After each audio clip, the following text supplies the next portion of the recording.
berjalan dalam firman-Mu, hatiku siap.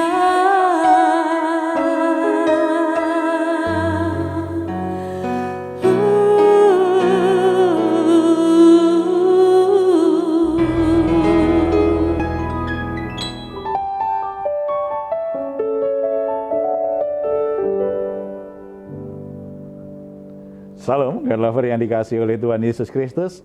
Apa kabar? Kiranya semua dalam keadaan sehat dan boleh bersuka cita karena Tuhan yang kita sembah adalah Tuhan yang mengasihi kita dan senantiasa menyediakan berkat anugerahnya bagi kita semua. Saudara-saudara, mungkin sepanjang hari ini kita beraktivitas, kita mengalami pergumulan karena ada beberapa masalah yang belum selesai. Bahkan mungkin kita alami salah paham dengan orang lain, tidak nyaman rasanya untuk kita lupakan juga sulit, itu jadi beban tersendiri dalam pikiran kita. Tetapi apapun keadaannya, tetap percaya Tuhan itu sumber pertolongan, Tuhan sumber damai sejahtera. Itu akan menjadi jawaban terbaik. Oleh sebab itu mari kita hampiri Dia dengan pujian penyembahan kita, hati yang terbuka terhadap firman Tuhan. Bawa semua masalahmu kepada Dia. Tuhan Yesus sudah berkata kepada kita, marilah kepadaku semua yang letih lesu dan berbeban berat, aku akan memberi kelegaan kepadamu. Puji Tuhan, mari kita datang kepada Dia. Bapa di surga, kami datang kepadamu dengan sebuah ucapan syukur karena kami sadar kami orang-orang yang dikasihi Tuhan. Kami orang-orang yang boleh anugerah luar biasa dari Tuhan. Kami membawa pujian kami, penyembahan kami kepadamu. Tapi kami juga membawa seluruh keberadaan hidup kami, termasuk masalah-masalah hidup kami. Kami sangat percaya dalam hadirat-Mu kami akan mengalami kelegaan, sukacita, damai sejahtera, kekuatan untuk menanggung segala perkara, bahkan pertolongan yang terbaik yang dari Tuhan. Inilah pujian kami, inilah hidup kami Bapa, dalam nama Tuhan Yesus Kristus. Amin.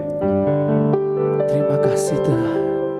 Kami percaya Tuhan jawab setiap doa bagi setiap orang percaya. Dan Tuhan memampukan kami melewati hari-hari kami. Terima kasih Yesus.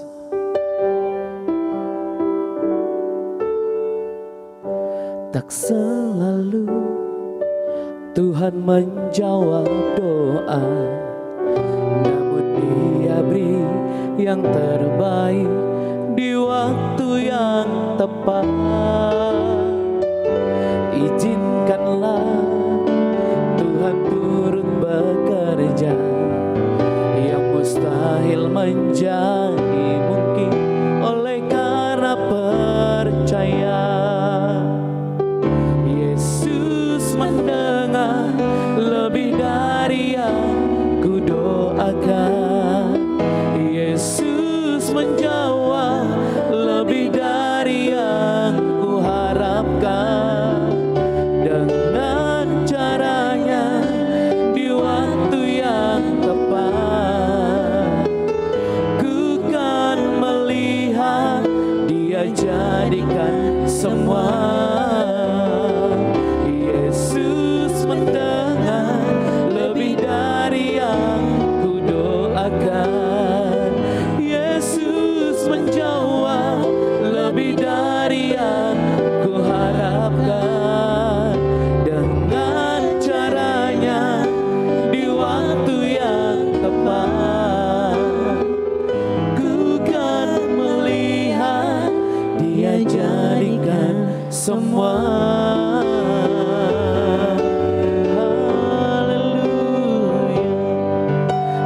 Jadikan semua indah pada waktunya.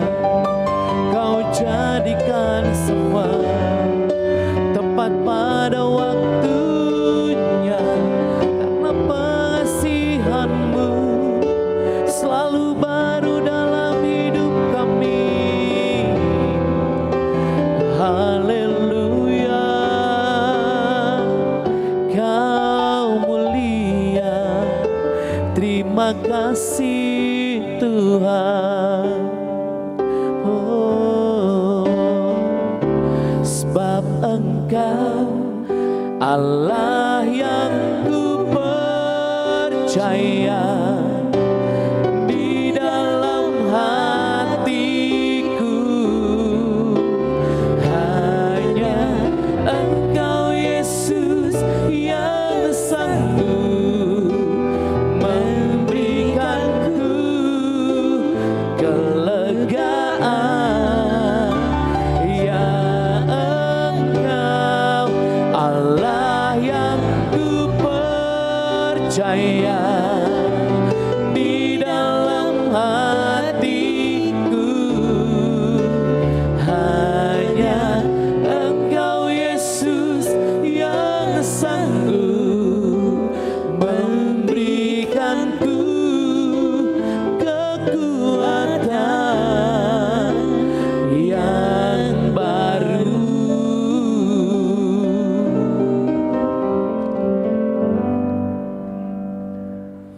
Puji Tuhan, Bapa kita di surga selalu memberi kita kekuatan menuntun hidup kita supaya hari demi hari kita semakin ada dalam rencananya yang indah dan mulia. Saudara-saudara, salah satu pergumulan dalam kehidupan anak-anak Tuhan adalah soal pasangan hidup, soal jodoh. Ada banyak orang yang akhirnya menyerah, tidak mau menikah lagi karena berpikir, Tuhan mungkin tidak memberikan saya pasangan hidup. Saya akan jalani hidup saya sendirian. Tetapi ada yang masih pengen sekali, saking pengennya tidak lagi berdoa minta tuntunan Tuhan.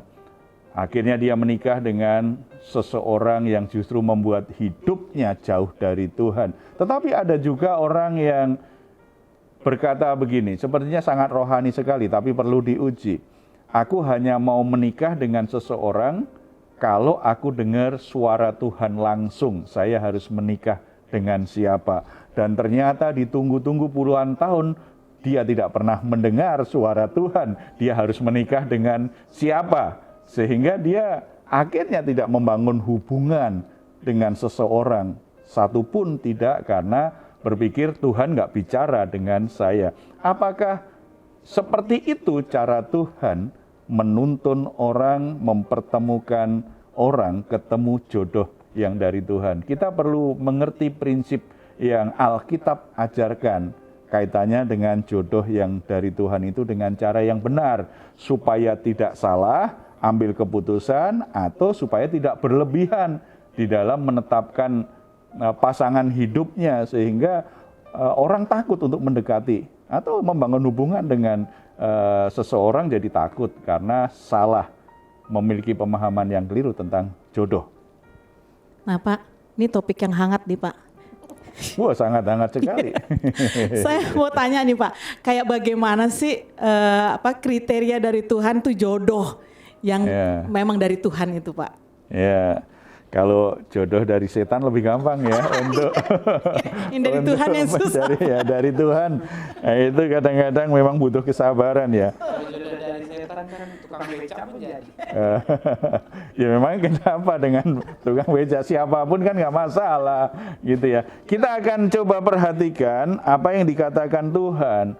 Sebab kalau bicara soal pasangan hidup, kita harus kembali pada Kejadian, karena di situ awal pertama dicatat bagaimana Tuhan memberi pasangan hidup kepada Adam sebagai manusia pertama yang Dia ciptakan. Kejadian pasal 2 ayat 18 sampai 25. Kalau kita baca ya ayat yang ke-18, kita bisa melihat bahwa jodoh yang dari Tuhan itu harusnya sepadan. Ayat 18. Tuhan Allah berfirman, "Tidak baik kalau manusia itu seorang diri saja. Aku akan menjadikan penolong baginya yang sepadan dengan dia." Bicara sepadan atau seimbang itu bicara tentang kesetaraan. Seseorang yang berdiri sama dengan kita. Jodoh yang dari Tuhan akan menempatkan kita setara dengan Dia. Dia juga kita melihatnya setara. Kita tidak menganggap lebih tinggi, lebih hebat, tetapi kita tahu kita setara. Artinya kita memang saling membutuhkan, kita saling melengkapi, kita tidak akan merendahkan, kita juga tidak akan meninggikan diri, setara. Sepadan itu kesetaraan. Dalam iman Kristen, laki-laki dan perempuan itu setara. Makanya Tuhan memberikan jodoh kepada Adam, laki-laki pertama, itu Hawa, perempuan yang pertama. Karena tidak hanya sekedar jodoh untuk menikah, karena Tuhan juga memberi mereka mandat untuk menguasai bumi. Untuk bisa menguasai bumi, tidak boleh hanya berdua, tidak akan mampu. Makanya Tuhan rancang Adam dan Hawa berpasangan untuk beranak cucu. Supaya melalui anak cucunya mereka tersebar di seluruh muka bumi ini mengelola apa yang Tuhan sudah ciptakan.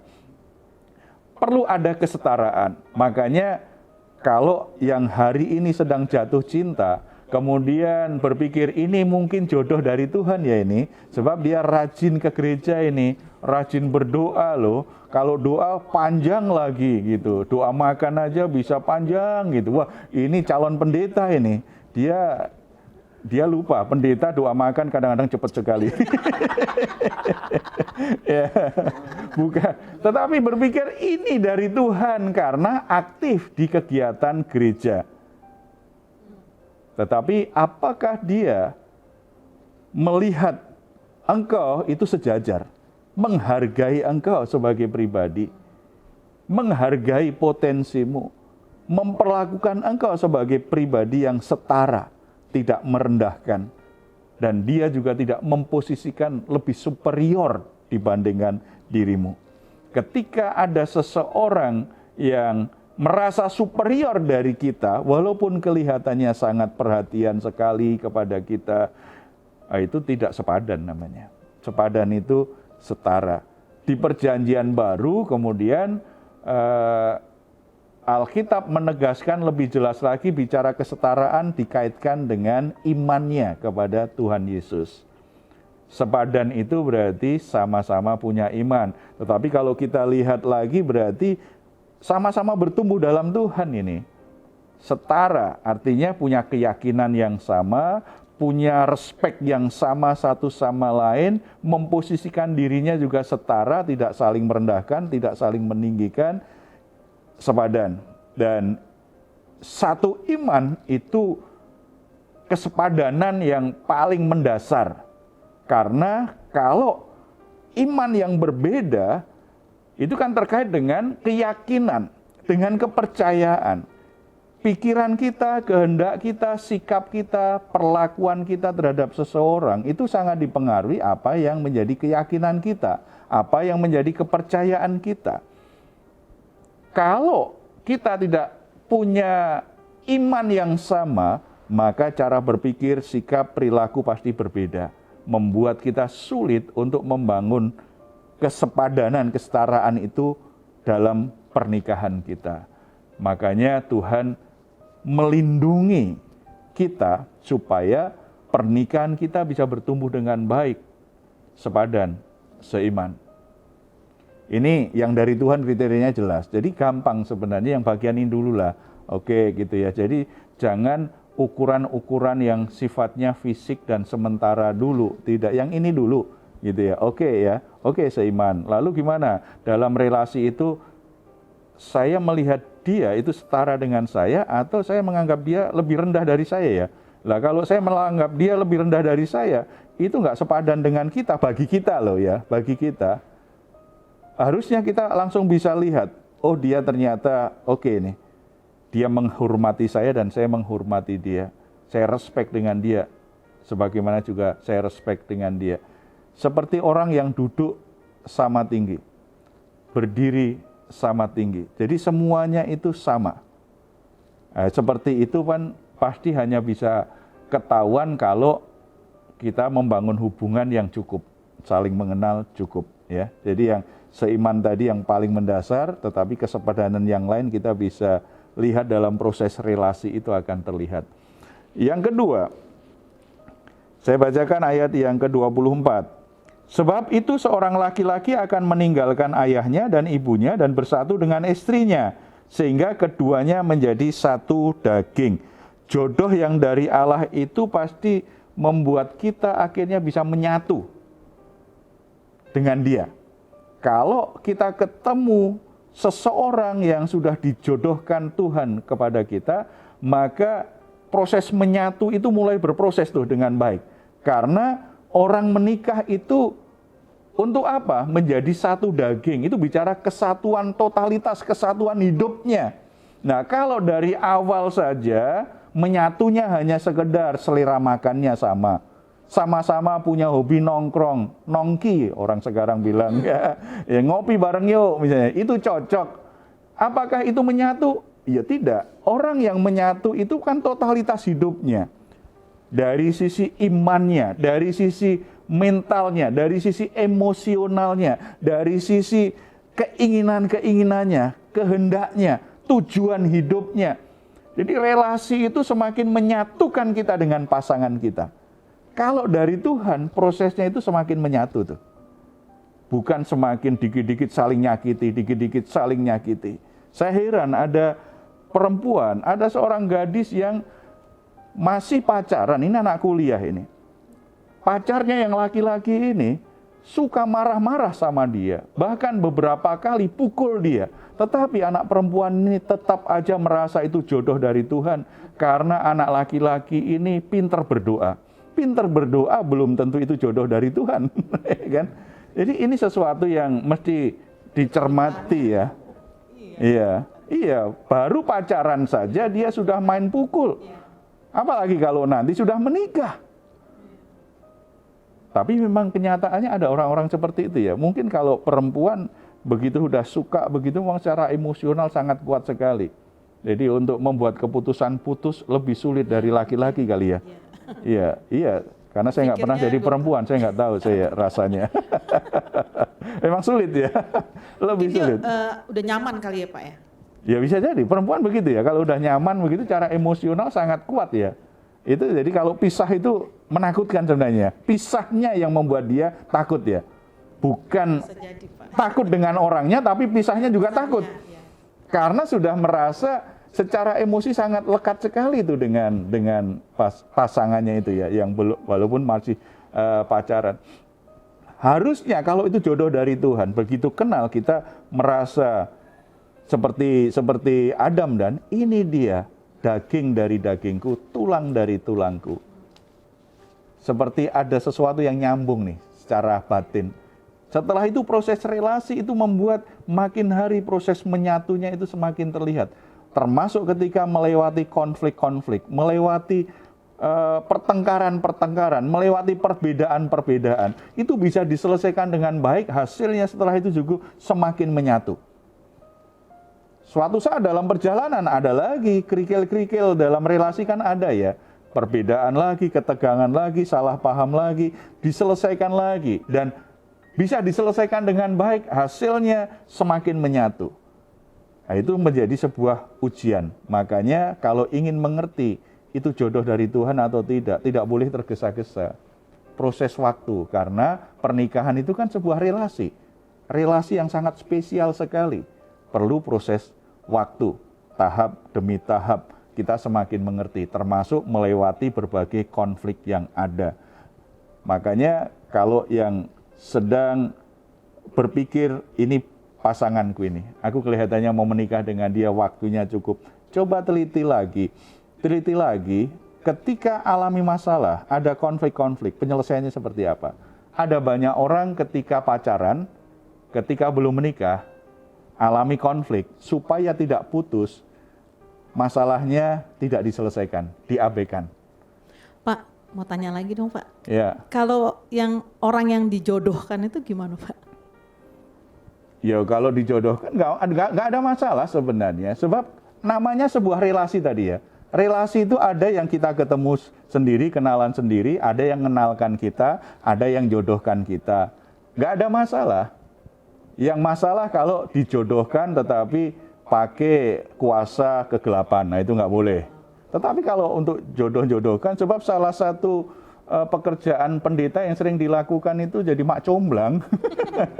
Nggak mungkin ini kali Pak, misalkan dari kedua orang tua si A menjodohkan ke anaknya si B gitu. Terus langsung nikah langsung gitu. nikah. Itu kan nggak nggak ada. selama tidak diuji salah. Jadi prosesnya yang salah. Tetapi apakah yang dijodohkan itu salah? Belum tentu juga. Makanya kadang-kadang ada yang dijodohkan waktunya singkat menikah, tetapi proses menyatunya ternyata setelah itu berproses bagus. Caranya gimana pertemuannya dan akhirnya mereka mulai sepakat membangun hubungan khusus sampai akhirnya menikah. Itu bisa berbagai macam cara sebenarnya. Makanya di sini kita fokus pada prinsipnya saja ya. Yang pertama, jodoh itu sepadan. Yang kedua itu jodoh dari Tuhan itu pasti menjadi bagian dari proses kita bisa menyatu dengan pasangan kita. Sehingga satu daging, istilahnya kan satu daging, berarti kan totalitas itu loh. Suami istri itu satu. Untuk menjadi satu, prosesnya kan panjang sekali dan sulit itu. Dalam proses pacaran, sebelum menikah harusnya sudah mulai berproses. Jadi orang pacaran, anak-anak muda kadang-kadang asik aja nikmati masa pacaran tapi nggak berproses, itu hanya main-main saja. Tetapi kalau dia sedang mencari pasangan hidup dari Tuhan, diujinya dari proses itu. Walaupun pasti tidak sepenuhnya 100% kita nggak pernah masalah, enggak, justru ketika pacaran kita alami masalah, konflik, perbedaan pandangan, bagaimana menyelesaikannya. Mungkin menyelesaikannya sulit, tetapi akhirnya berhasil menyelesaikan, membuat saling memahaminya lebih besar, saling bisa menerima lebih besar. Suatu saat dalam perjalanan ada masalah lagi, ribut lagi. Oke, dalam relasi itu biasa, bahkan sampai menikah pun juga masih ada kan konflik. Konflik bagian dari proses menyatu. Ketika gagal menyelesaikan konflik, pasti akan gagal untuk menyatu menjadi satu daging. Padahal jodoh dari Tuhan arahnya seperti itu. Makanya butuh waktu, ujian waktu dalam relasi itu sangat penting.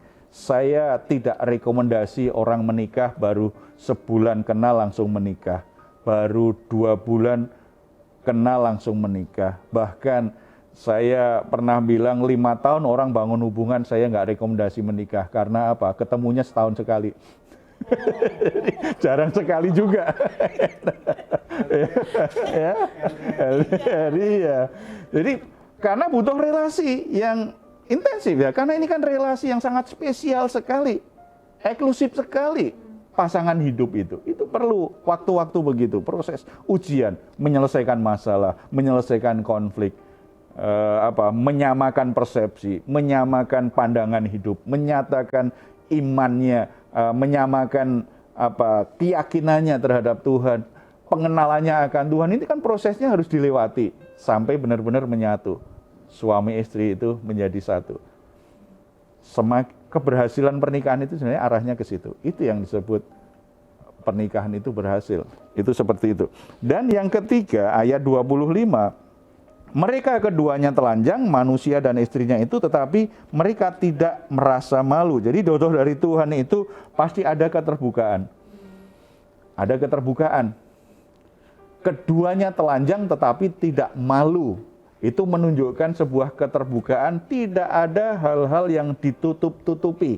Dalam sebuah relasi itu tidak ada yang ditutupi, ada keterbukaan. Secara emosional, secara pikiran, secara rohani, dan banyak hal lain, termasuk masa lalunya. Kalau udah menikah, ya ceritakan saja masa lalunya, ketidaksempurnaan kita, kegagalan kita. Bisa tidak pasangan kita menerima kita dengan masa lalu seperti itu dan kondisi kita saat ini. Terbuka.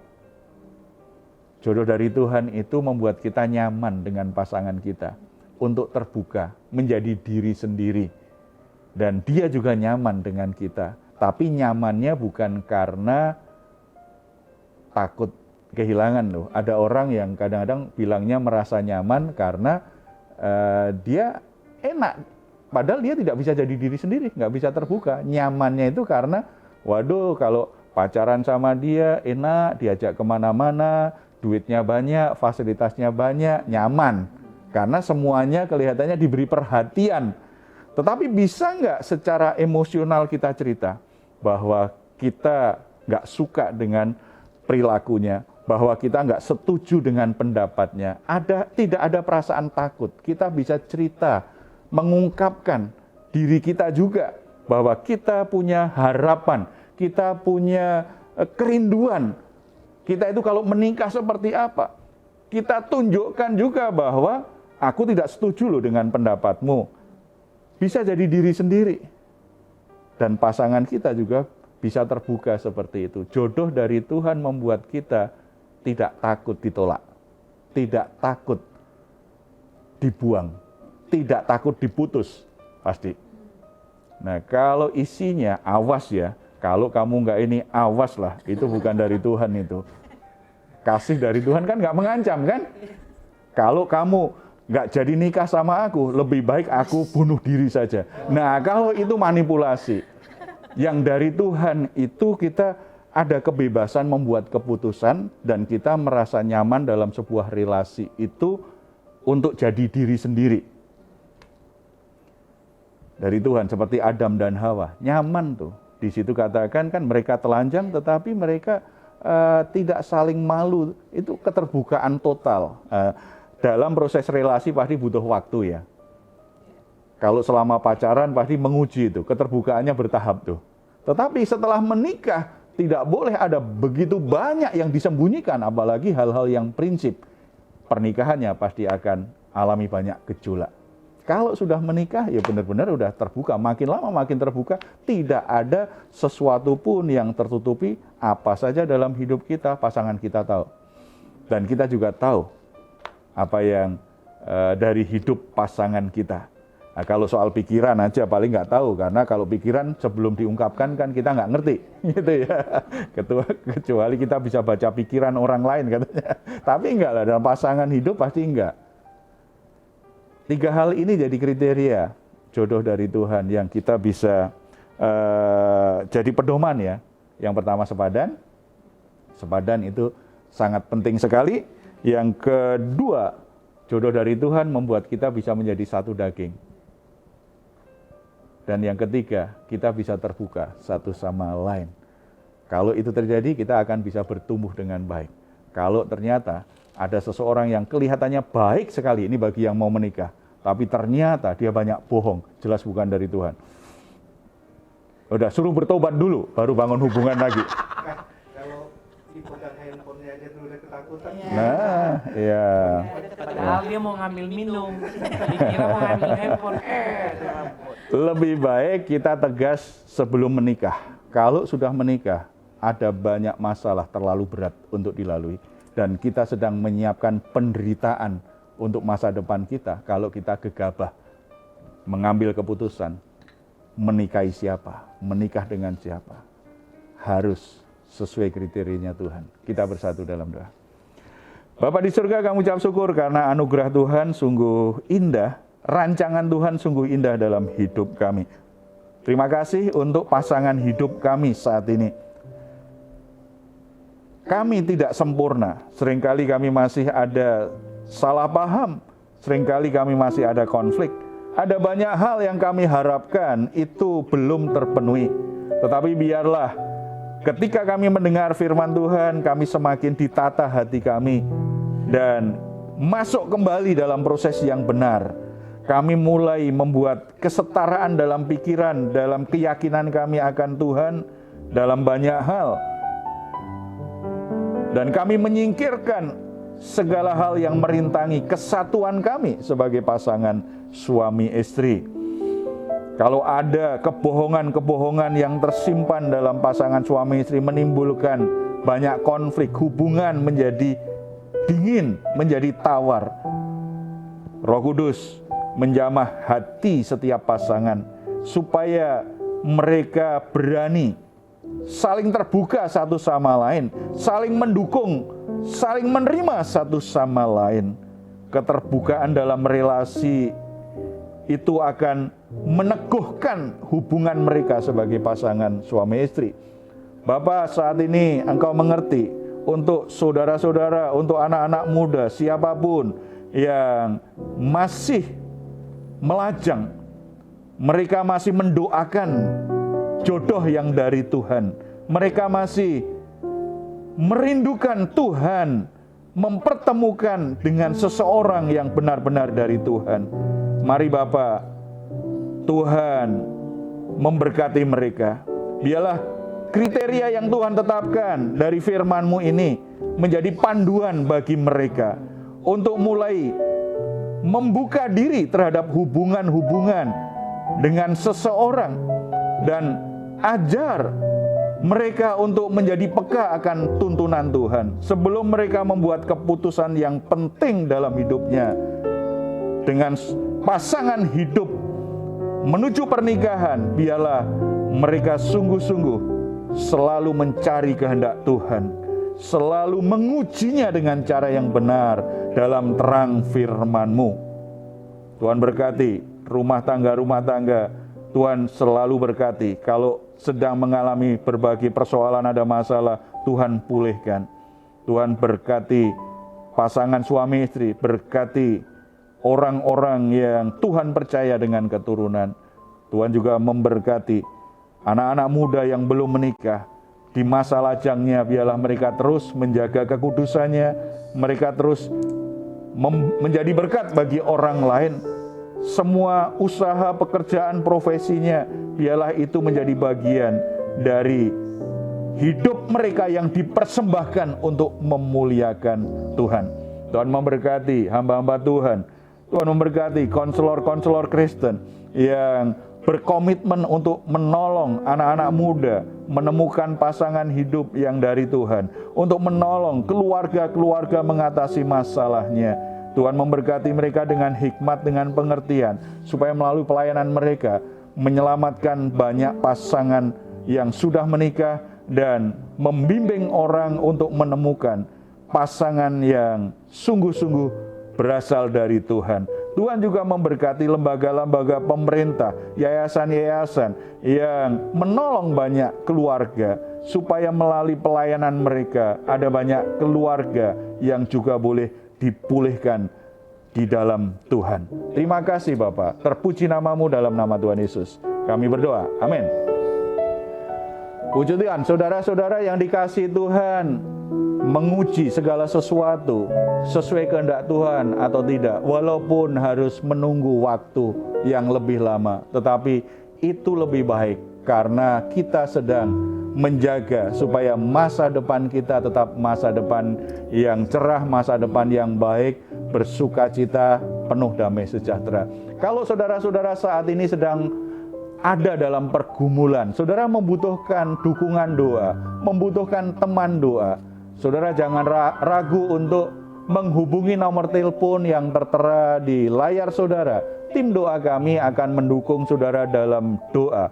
Percayalah selalu, doa orang benar besar kuasanya. Kalau saudara ingin memberikan komentar, silahkan menuliskannya di ruang komentar yang ada di channel Diaspora TV. Kami tunggu. Mazmur 4 ayat 8 sampai 9.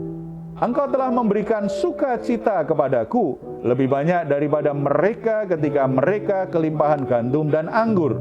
Dengan tentram aku mau membaringkan diri, lalu segera tidur. Sebab hanya Engkaulah ya Tuhan yang membiarkan aku diam dengan aman. Puji Tuhan, selamat malam, selamat beristirahat. Tuhan Yesus memberkati kita semuanya. Salam.